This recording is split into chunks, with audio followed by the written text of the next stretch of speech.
Church. My name's Caroline. It's really good to be with you. So I wonder if you ever have had the thought that you're not good enough, especially at the moment. I wonder if you feel that you're just really struggling to function as a Christian on your own, that it's just too tough, that it's just not working very well. I wonder if you ever feel that you're struggling to fill your prayer time or your prayer slot. I wonder if you feel that you're letting your family down in some way, or you're letting your church down, that you should be more, that you should do more. The first thing that I would say is that if you are pressing in with God, you're spending time with Him, then don't beat yourself up. I don't think these thoughts are coming from God. This is not your average kind of existence, and God really absolutely designed us to be in fellowship, not to be living in isolation. So and I would say as well, if you're not part of a life group, there could not be a better time than to join a life group, I promise you. So do make contact with the church and look into this. It doesn't matter if you're not very good with technology. There are going to be ways where your life group will stay up with you and support you. And it may be you need to connect with one Christian friend and make some kind of form of arrangement with each other, that you will check in with each other and talk on the phone together once a week, something like that.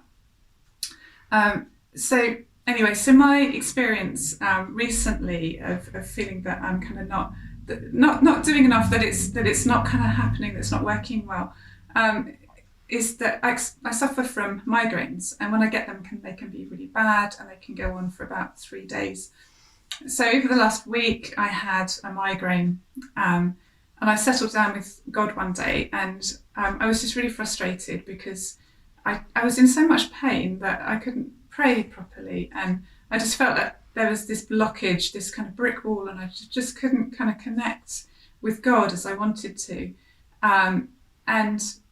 So I was just resting in God's presence, and I felt He said to me that He loved me just over and over.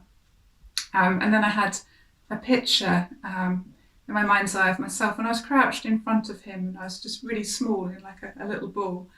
And He had this royal cloak, and He put it over my shoulders, and He fastened it at the neck. And I'm thinking, like, well, I'm not in a good place right now, and even if I was, I don't deserve this, and this isn't right. And this cloak, it rightfully belongs to Jesus. It's His, and yet He's kind of putting it on me.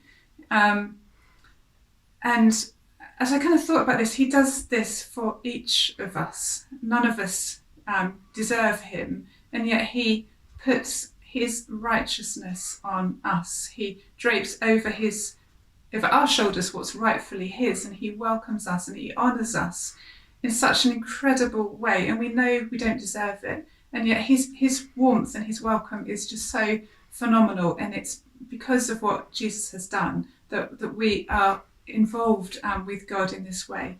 I don't know if you've ever had that experience where you've had to borrow someone's jacket or something, and you put it over you, and you kind of feel secure and you feel warm, and it's kind of got their smell on this item of clothing, and you just kind of feel really reassured.